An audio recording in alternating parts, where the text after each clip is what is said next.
হয়তোবা তারেক সাহেব আমার বড় হবে, কিছু সিনিয়র হবে। তো হোপফুলি আমি তাকে বাংলাদেশের আগামীর প্রধানমন্ত্রী দেখতে চাই। আমি ভুল ধরার জন্য এক পায়ে দাঁড়িয়েছিলাম যে ভুল ধরতে পারি কিনা, কিন্তু আমি ব্যর্থ। আমি তারেক সাহেব আসার পরের থেকে একটি চমৎকার বিড়াল থেকে শুরু করে প্রতিটা মানুষের সম্পর্কে তার যে জ্ঞান চর্চা, তার যে প্রজ্ঞা মেধা, আল্লাহ সুবহানাহু ওয়া তাআলা। আর সাইমাকে দেখে মনে হয় যে এই মেয়েটা বোধহয় আমারই। আমি আমার জীবন দশায় ছোটোবেলার থেকে আমি শুরু করেছিলাম আমার জ্ঞান হওয়ার পর থেকে মানে জিয়া রহমান সাহেবকে দেখে, তারপরে বেগম খালেদা জিয়া আসলেন, আপসীর নেত্রী।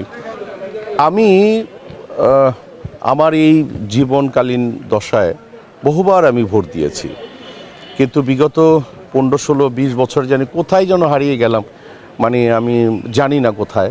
তো আজকের এই পরিবেশটা এত সুন্দর, এত চমৎকার একটি পরিবেশ যে আমি আসতেছিলাম, মনে হচ্ছে যে আমি বোধহয় মানে শুটিংয়ের ফাঁকে ঘুরতে বেরোচ্ছে, পাশে তাকিয়ে দেখি যে মৌসুমি নাই, মানে মৌসুমি আমেরিকাতে।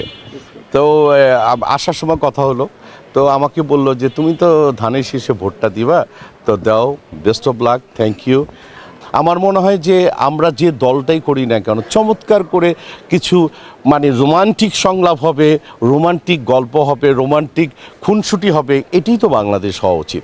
আমি যদি আমার দেশকে ভালো না বাসি, আমার ইবাদত কবুল হবে না।